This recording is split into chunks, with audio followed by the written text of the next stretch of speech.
नमस्कार, स्वागत है आपका हमारे खास प्रोग्राम में, जहां पर बात हम करेंगे यहाँ पर बजट एक्सपेक्टेशंस की। और शुरुआत एग्रीकल्चर से कर लेते हैं, क्योंकि मॉनसून की जो बढ़त है वो जुलाई में अच्छी खासी बनती हुई नजर आई है। और साथ ही साथ जो बुआई का एरिया है, जो 8 जुलाई को लेटेस्ट नंबर्स आए हैं, वो भी काफी स्ट्रॉन्ग दिखाते हैं। अगर ऑयल सीड्स की बात की जाए तो मोर देन 50% ग्रोथ देखने को मिली है यहाँ पर एरिया में as compare to previous year. इसके क्या मायने हैं और किस तरह की बजट एक्सपेक्टेशंस यहाँ पर हैं, जानने के लिए हमारे साथ हैं डॉक्टर बीवी मेहता, जो कि ईडी हैं solvent extractor of association of India के।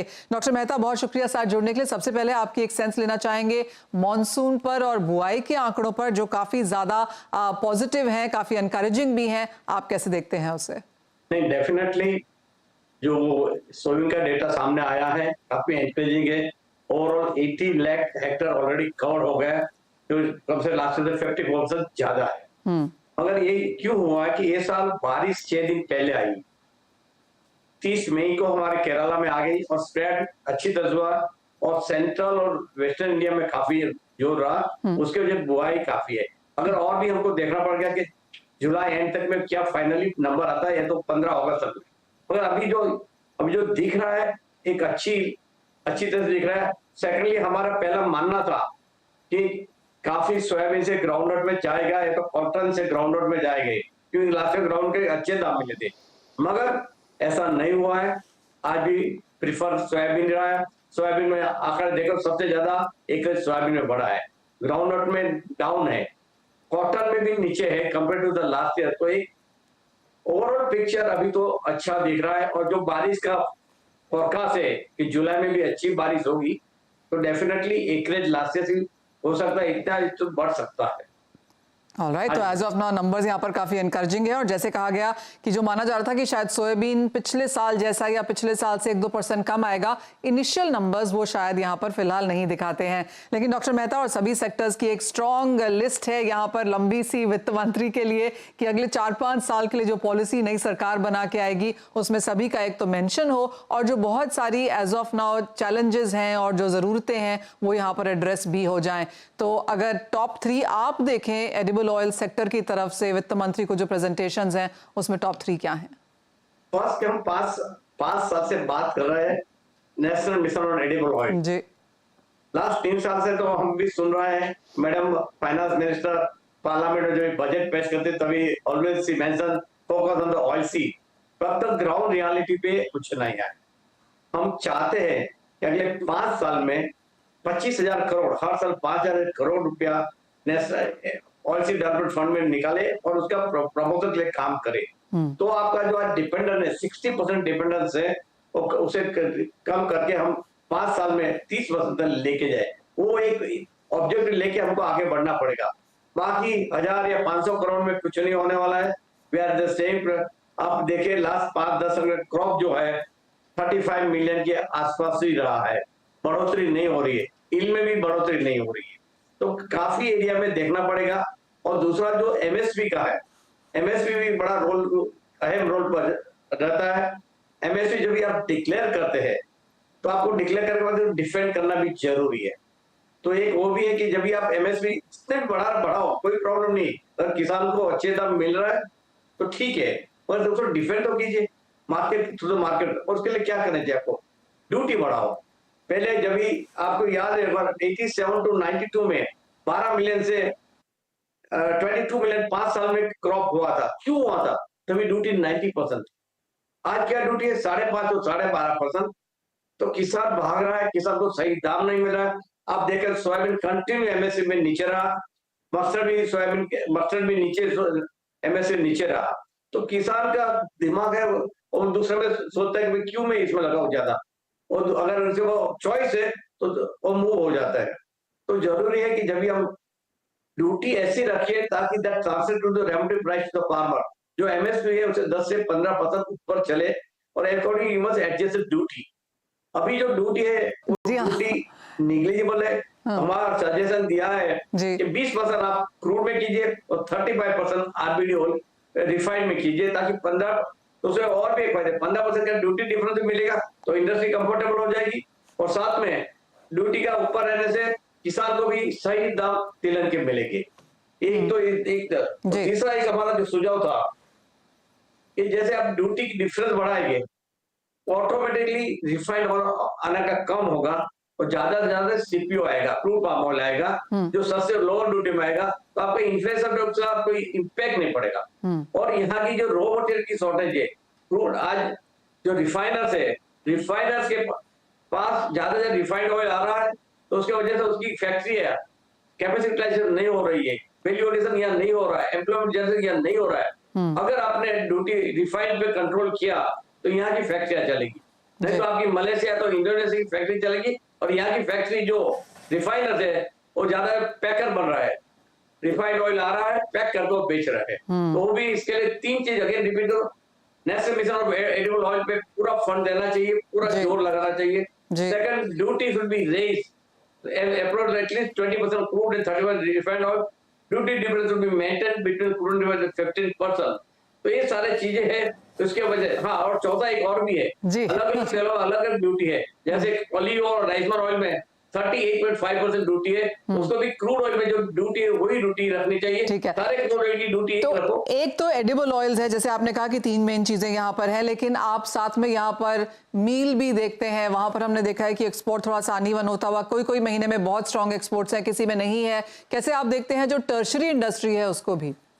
मिल में जो 2 साल में एक्सपोर्ट काफी अच्छा हुआ, 4.8 मिलियन पर 50 लाख के करीब हमारा एक्सपोर्ट हो गया, क्योंकि डिमांड थी मस्टर्ड रेपसीड मिल की पूरे साउथ एशिया में, नॉर्थ ईस्ट एशिया में थी, थाईलैंड या इंडोनेशिया, मलेशिया, कोरिया, इस सारे में, क्योंकि डिफरेंस काफी था। जो 00 वैरायटी ऑफ रेपसीड था और इंडियन वैरायटी में कम से $50 to $75 डिफरेंस था, और we had a logistic advantage, यहाँ से शिपमेंट 10 दिन में पहुंच जाते थे, तो उसके वजह से भी फायदा होता। मगर अभी ड्यूटी डिफरेंस का दोनों का डिस्पैरिटी में है, इतना फर्क नहीं है। और दूसरा जो इंडिया में प्रॉब्लम हो रहा है, आज मक्का से इथेनॉल बना रहा है, अच्छी चीज है, मगर जो डीडीजीएस निकलता है वो इतना सस्ता निकल रहा है, तो वो सारे ऑयल मिल को मारता है। चाहे वो राइजवान पहले आज से 1 साल पहले 19,000 रुपए था पर टन, आज 12,000-13,000 रुपए टन पे आ गया। क्यों? इतना डीडीजीएस मिल रहा है और हाई प्रोटीन है। Same way is hitting the other oil mill also, that's another part.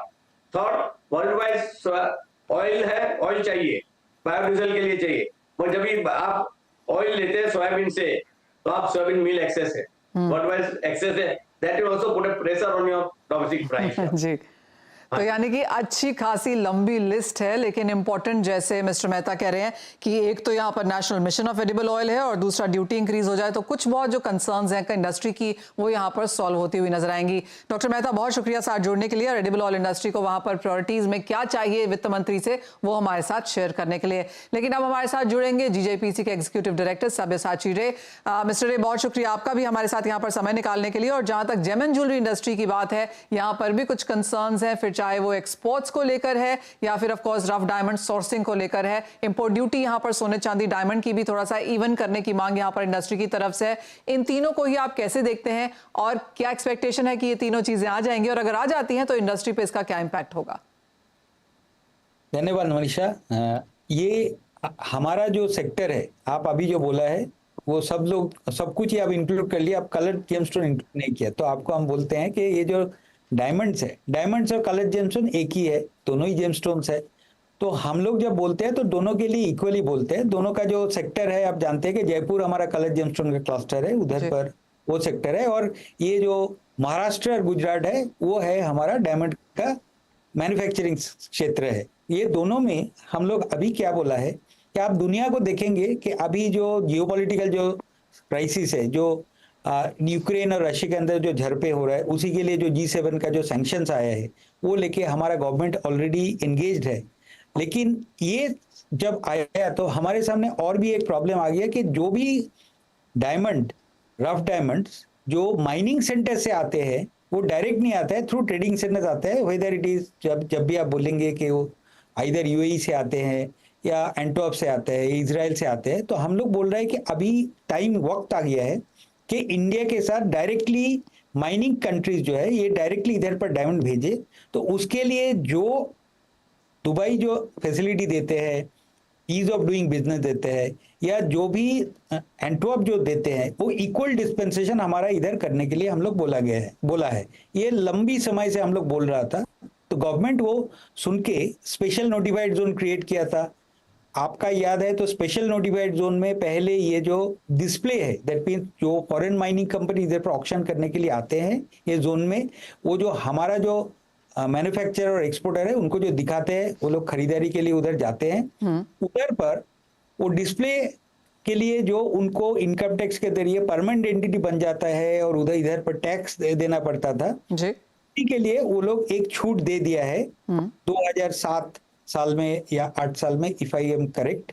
उसके बाद जो है वो 2016 साल में, आई एम सॉरी 2016 में दिया था। तो उसके बाद हमारा ये डिमांड था कि वो जो फिर बेचते हैं जो इधर पर जो ऑक्शन में जो प्राइस कोट किया जाता है, उसके बाद जो इधर पर जो काटता है, that means whoever bids for that, जो इधर पर जीतता है उसका जो बेचते हैं उसके लिए एक टर्नओवर टैक्सेशन एक रेजिम देने के लिए तो उसके लिए कमेटी बनाई गई थी।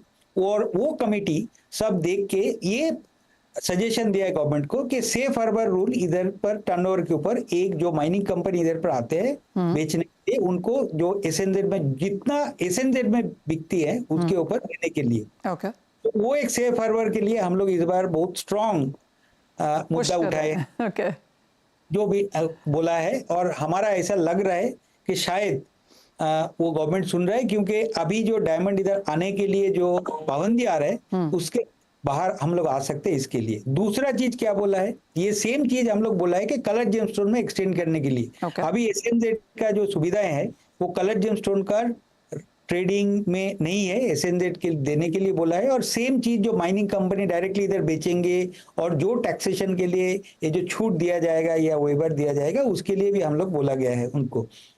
तीसरा चीज जो बोला है कि other than the mining company, दुनिया में बहुत सारा छोटे देश है जो अफ्रीका में है, छोटा छोटा जो रफ डायमंड प्रोड्यूस करते हैं, उनका जो है कंसोलिडेटर्स है जो उधर पर एक साथ इकट्ठा करके वो बड़ा बड़ा ऑक्शन हाउसेस बोलते हैं। वो ऑक्शन हाउसेस जो है जैसे बोनस है, आई हेनिग है, ये सब कंपनी जो दुनिया में करते हैं वो अभी भी वो किधर कर रहे हैं ऑक्शंस जो रफ डायमंड का वो कर रहे हैं अभी भी, एंटवर्प, दुबई एटसेट्रा में कर रहे हैं। तो हम बोले उनको भी लाने के लिए जो माइनिंग कंपनी जो आप सुविधा दिया है उनको भी एक्सटेंड करो। ये तीन चीज हम लोग बोला है सो दैट इंडिया को एक रफ डायमंड ट्रेडिंग डेस्टिनेशन बनाने के लिए।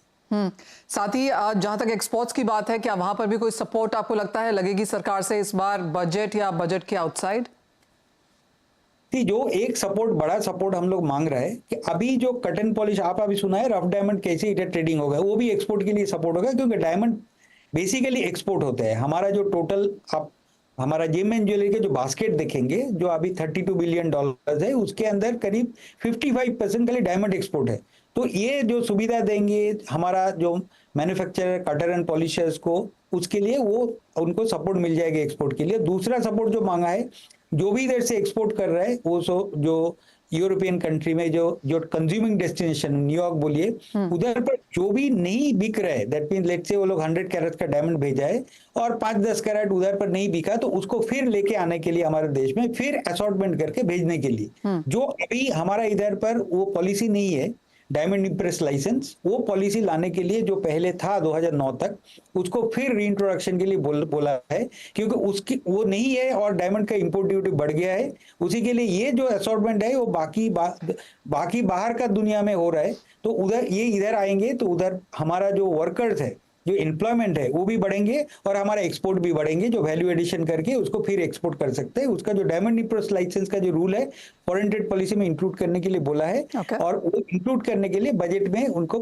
प्रावधान लाना पड़ेगा। एब्सोल्युटली। तो चाहे वो स्पेशल नोटिफाइड जोन्स हैं, सेफ हार्बर रूल है, या फिर डायमंड एंड कलर स्टोन्स के लिए जो पॉलिसीज चाहिए, and of course diamond impress licence, जो काफी लंबी लिस्ट है जो हमने इस सेक्टर से भी यहाँ पर वित्त मंत्री को आते हुए देखी है। ऑफ कोर्स सेक्टर में चैलेंजेस रहे हैं और आशा है कि जो टारगेट्स यहाँ पर गवर्नमेंट ने सेट किए हैं वो अगर अचीव करने हैं तो काफी सारा काम यहाँ पर करना ही होगा।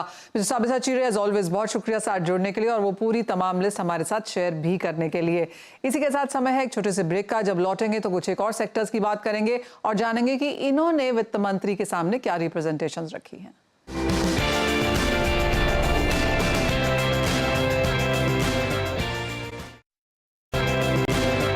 नमस्कार, स्वागत है और आप देख रहे हैं CNBC आवाज, जहां पर हम बात कर रहे हैं कि कमोडिटीज एज अ सेक्टर को यहां पर वित्त मंत्री से क्या आशाएं हैं। हमारे साथ अब India pulses and grains association के executive committee member Satish Upadhyay हैं। सतीश जी नमस्कार। काफी दालों की चर्चा यहां पर पिछले एक साल में रही है, आशा है बजट में भी इसके बारे में कुछ सुनने को मिलेगा। सेल्फ सफिशिएंसी एक शब्द है जो हमने काफी मिनिस्टर्स को यहां पर यूज करता हुआ देखा, आपको लगता है बजट में इसका मेंशन फिर से हो सकता है? Thank you Manisha ji. देखिए, सेल्फ सफिशिएंसी तो हम लोग सभी चाहते हैं, गवर्नमेंट के पॉइंट ऑफ व्यू से गवर्नमेंट भी चाहती है कि अपना आत्मनिर्भर बने, लेकिन ये सब अपने हाथ में नहीं है। अभी अपना रेनफीड इकोनॉमी है, रेनफीड फार्मिंग है, तो जितना हो सकता है उतना सब अपने तरफ से सारे प्रयास कर रही है। गवर्नमेंट भी काफी अच्छे प्रयास कर रही है, काफी इनिशिएटिव्स लिए हैं, काफी एकरेज में भी बढ़ावा आया है। लेकिन होता क्या है कि जो डिस्टर्ब रेनफॉल होता है उससे क्रॉप बहुत बड़ी सेंसिटिव होते हैं पल्सेस की, इसमें बहुत बड़ा फर्क पड़ जाता है। इसमें जैसा उड़द की क्रॉप देखते हैं तो एकरेज भी बड़ा है, सोइंग भी पूरा टाइमली होता है, लेकिन जब कल्टीवेशन होता है तब बारिश आ जाती है तो उड़द में डैमेज हो जाता है, क्रॉप काफी अफेक्ट हो जाता है।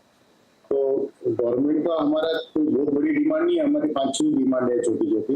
एक तो हमारा ये बोलना है कि आप इंसेंटिव दीजिए for promoting pulse production, especially when linked to a crop diversification। अभी पैडी से बहुत जगह पे पल्सेस का प्रोडक्शन करने का कई स्टेट्स कर रहे हैं, लेकिन वो क्रॉप डाइवर्सिफिकेशन के इंसेंटिव्स नहीं होने की वजह से उनका टाइम लैग हो जाता है, तो वो लोग वहाँ रुझान नहीं कर पा रहे पल्सेस सोइंग का।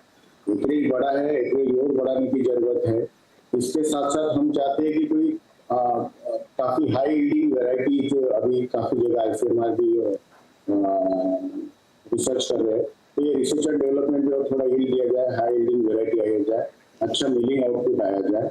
प्लस मिल मॉडर्नाइजेशन के लिए हम लोग गवर्नमेंट से इंसेंटिव मांग रहे हैं कि वो प्रोडक्शन लिंक बेस्ड स्कीम से जोड़ा जाए मिल मॉडर्नाइजेशन को। और हमारा एक और डिमांड है कि हो सके तो इसको आप पल्सेस इंडस्ट्रीज को GST के परव्यू से दूर रखा जाए, क्योंकि बहुत से ऐसे फैक्टर है जो इसमें वो डिस्टर्ब करते हैं लोगों को एंट्रेंस करने के लिए। और हमारी और एक कॉमन जो जनरल डिमांड आई है कि एक अच्छा मॉडर्न इंफ्रास्ट्रक्चर हो स्टोरेज का, वो गवर्नमेंट ने प्रमोट करना चाहिए। हर प्रोडक्शन का 10 से 15% बफर स्टॉक गवर्नमेंट ने बनाना चाहिए। अगर वो सपोज यहाँ पे इंडिया में कोई कारण से अगर रेंज नहीं हो रही है प्रॉपर्टी या कुछ कारण से क्रॉप नहीं आ पा रही है, तो प्राइस स्टेबलाइजेशन के लिए 10% अगर वो इम्पोर्ट करे और अपने पास रखे, ताकि बाजार में प्राइस स्टेबलाइज रहे। गवर्नमेंट के लिए भी अच्छा है, कंज्यूमर के लिए भी अच्छा है, और फार्मर के लिए अफेक्ट नहीं पड़ेगा, क्योंकि वो MSP के रेंज के आसपास में अगर उसका प्राइस रखेंगे इम्पोर्ट करते। तो ये छोटी छोटी हमारी डिमांडें है। बाकी देखिए मैडम क्या जी हाँ, बाकी देखते हैं वो क्या देती हैं। लेकिन एक क्विक रिएक्शन आपसे इस चीज़ पर भी, क्योंकि मॉनसून की प्रोग्रेस जुलाई में अच्छी हुई है, बुआई का इलाका जो है पल्सेस के लिहाज से उसमें काफ़ी ज़्यादा वृद्धि देखने को मिली है। आप कहेंगे इनिशियल डेज है, ये पैटर्न है या ट्रेंड है, ये आगे जाके देखना होगा, लेकिन जिस तरह का MSP दिया गया है, जिस तरह का पुश है, आप कहेंगे दालों का उत्पादन इस बार बेहतर देखने को मिल सकता है? मनीषा जी, लगता तो अभी हम लोग यही चाहते हैं, लगता भी है, हमारी इच्छा भी है कि प्रोडक्शन ज्यादा बढ़े और आगे आए। अभी इनिशियल ट्रेंड जो है उस हिसाब से तुअर का सोइंग सदर्न पेनिनसुला से बढ़ के सेंट्रल तक अच्छा हुआ है। उड़द का सोइंग और मूंग का सोइंग थोड़ा लैकिंग चल रहा है, बट MP राजस्थान का अभी सोइंग चल रहा है। महाराष्ट्र कर्नाटक में सोइंग बहुत अच्छी हुई है, अभी तक क्रॉप का हेल्थ भी अच्छा है और रेनफॉल भी बराबर हुई है। तो अभी तक तो सब अच्छा पॉजिटिव दिख रहा है। आगे भी हम एक्सपेक्ट करते हैं कि अगर ऐसी अच्छी बारिश रही जो जुलाई में दिख रही है और क्रॉप को बेनिफिट होगा, तो होपफुली अपने को काफी अच्छी क्रॉप आने की एक्सपेक्टेशन। एक फाइनल सवाल आपसे, जिस तरह के FTAs हमने किए हुए हैं काफ़ी सारी सरकारों के साथ, और हम जानते हैं कि importance of Africa, Burma, Argentina, Australia, कई जगह से यहाँ पर दालें आती भी रहती हैं, तो आपको लगता है उस लिहाज से जिस तरह के रिलेशंस हैं कुछ बजट में सुनने को मिल सकता है? बहुत अच्छा सवाल है। इसमें काफी चर्चा भी हो रही है, काफी हाई कमिश्नर, काफी डेलीगेशन भी आए थे, जैसे ब्राजील के, अर्जेंटीना के, ऑस्ट्रेलिया के 1-to-1 मीटिंग हुई, कनाडा के डेलीगेशन आए थे। उन्होंने कंज्यूमर अफेयर से, फाइनेंस मिनिस्टर से, एग्रीकल्चर मिनिस्टर से काफी मुलाकातें की, और उनका भी बोलना सही है कि आज अपने पास कोई 140 करोड़ की पॉपुलेशन है और अपनी रेनफीड इकोनॉमी है, कहीं थोड़ा सा भी डिस्टर्ब हो जाता है तो सारी डायनामिक्स, सारा इक्वेशन चेंज हो जाता है। तो उनका उनका वो अपने पार्टनर बनना चाहते हैं इंडिया के साथ, और वो बोलते हैं कि जो चीज में हम एक्सपर्ट है हमको करने दीजिए आप। आज वो अपने एमएसपी के नीचे, आज अपनी ये परिस्थिति है कि अपन एमएसपी बढ़ाने के बाद भी पूरी क्रॉप नहीं आ पा रही है, तो किसान भी अपनी पूरी मेहनत कर रहा है।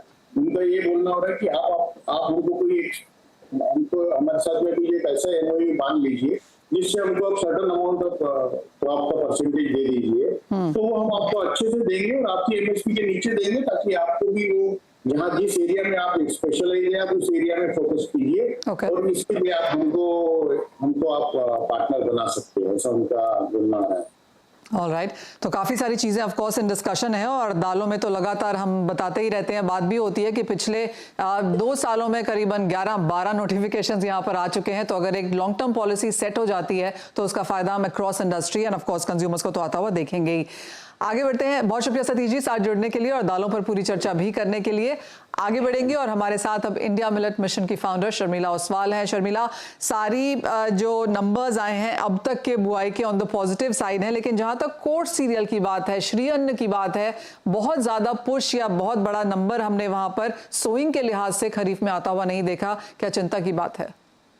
नमस्ते। सबसे पहले तो जैसे आपको पता है कि मिलेट ईयर डिक्लेयर किया गया था और मिलेट ईयर डिक्लेयर करने के बाद जो एमएसपी है, तो फार्मर्स या ये जो नंबर्स आपको दिख रहे हैं वो इसलिए प्रभावित नहीं है क्योंकि फार्मर्स को जो एमएसपी दूसरे कैश क्रॉप से मिल रहा है, जैसे चावल से मिल रहा है या गेहूं से मिल रहा है, वो जवार बाजरा रागी से नहीं मिल रहा है। तो एमएसपी अगर बढ़ाया जाए, यहाँ तक कि जो पॉजिटिव मिलेट्स है, सामा, कुटकी, चेना, तो इन सब मिलेट्स को भी अगर शामिल किया जाए एमएसपी में तो डेफिनेटली थोड़ी सी एनकरेजमेंट होगी। आज एफपीओज भी अगर जो थोड़े बहुत एनकरेज्ड हुए हैं आफ्टर मिलेट ईयर, तो वो भी इसमें ज्यादा ध्यान देंगे और जो प्रोडक्शन है वो बढ़ जाएगी। शर्मिला, जैसे हम जानते हैं कि last year was a millet year, international millet year था, लेकिन इस साल बहुत सारी, अब इस साल every year can't be as important year, लेकिन पिछले साल जिस तरह की एनकरेजमेंट थी, काफ़ी सारे प्रोग्राम्स थे इंडिया में, अब्रॉड भी काफ़ी सारी डेलीगेशंस आई गई, वो सब हमने काफ़ी हद तक थमता हुआ देखा। आप एक्सपेक्ट कर रही हैं कि इस बजट में हमें कुछ और एनकरेजमेंट सहारा दिखेगा? As a milletpreneur, as a millet woman of India and also India Millet Mission, I have already submitted a paper to Madam Sitaraman, focusing on कि जैसे टैक्सेस है, अगर चाहते हैं, भारत चाहता है कि हर घर में मिलेट पहुंचे, तो सबसे पहले तो टैक्स वेवर करना होगा, जीएसटी में वेवर करना होगा। जैसे बल्क के लिए या लूज के लिए 5% लाया गया, पर जो रेडी टू ईट या रेडी टू कुक है, तो अब जो कंज्यूमर है वो जो रोजमर्रा की स्नैक्स खरीद रहा है, न्यूट्री सीरियल्स खरीद रहा है, अगर हम चाह रहे हैं कि विदेशों के प्रोडक्ट्स ना ज्यादा मतलब जाए और हमारे अपने मिलेट्स के न्यूट्री सीरियल्स जाए, तो प्राइसिंग को लो होना पड़ेगा। एक बाजू से हम कहते हैं कि श्री अन्न गरीबों का अन्न है, पर उसकी प्राइसिंग इतनी ज्यादा है कि अब बहुत एक मिडिल क्लास या एक बहुत अच्छे खासे इनकम वाले लोग भी नहीं खरीदते हैं। तो अगर यह अवेयरनेस हमें करना है तो डेफिनेटली टैक्स एग्जम्पशन बहुत जरूरी है, specially ready to eat, ready to cook पे। पीएलआई स्कीम जो है 2020 तक इम्प्लीमेंट हुई, उसके बाद एग्जीक्यूट नहीं हुई। हालांकि प्रधानमंत्री जी ने उसका जिक्र भी किया कई बार, पर वो एग्जीक्यूट नहीं हुई। तो ये जब तक एग्जीक्यूट नहीं होगा, एसएमईज है, एमएसएमईज है, वो आगे नहीं आएंगे। यहां तक कि एक्सपोर्ट जो है, एक्सपोर्ट में भी थोड़ा सा इंसेंटिवाइजेशन जब तक नहीं होगा, और इंडियन डायस्पोरा जो भी है अब्रॉड, आप देखेंगे कि अगर हल्दीराम पॉपुलर है, लक्ष्मी नारायण पॉपुलर है, या इंडिया की चीजें वहां पॉपुलर है जो कि इंडिया में जिसका एड्स आता है, तो as a millet year government ने बहुत पैसा खर्च किया, पर मिलेट ईयर को मिलेट डिकेड अगर बनाया जाए और सबकी ओर से लाइक मिलेट स्टार्टअप्स, एफपीओज और समस्त मिलेटप्रेन्योर की ओर से सरकार को हम ये विनंती करते हैं कि आप मिलेट ईयर को मिलेट डिकेड घोषित करें, कम से कम भारत के लिए। तो यहाँ पे यह मोमेंटम बना रहेगा, नहीं तो इतना सारा खर्चा, इतने सारे प्रोग्राम्स, यहाँ तक कि आप डे बिफोर यस्टरडे प्रधानमंत्री जी ने पार्लियामेंट में जिक्र किया कि सभी स्टेट्स को वो इन्वाइट करते हैं जो मिलेट्स ग्रो करना चाहेंगे या मिलेट्स ग्रो करिए, ताकि देश की फूड सिक्योरिटी, न्यूट्रिशनल सिक्योरिटी बरकरार रहे। और आप देखिए कि वर्ल्ड में जो क्लाइमेट चेंज या जो भी हम पानी की दिक्कतें या जो फेस कर रहे हैं, यूक्रेन से लेके आज जो भी समस्याएं पूरी दुनिया फेस कर रहा है, तो मिलेट यह एक बहुत बड़ा अच्छा समाधान है।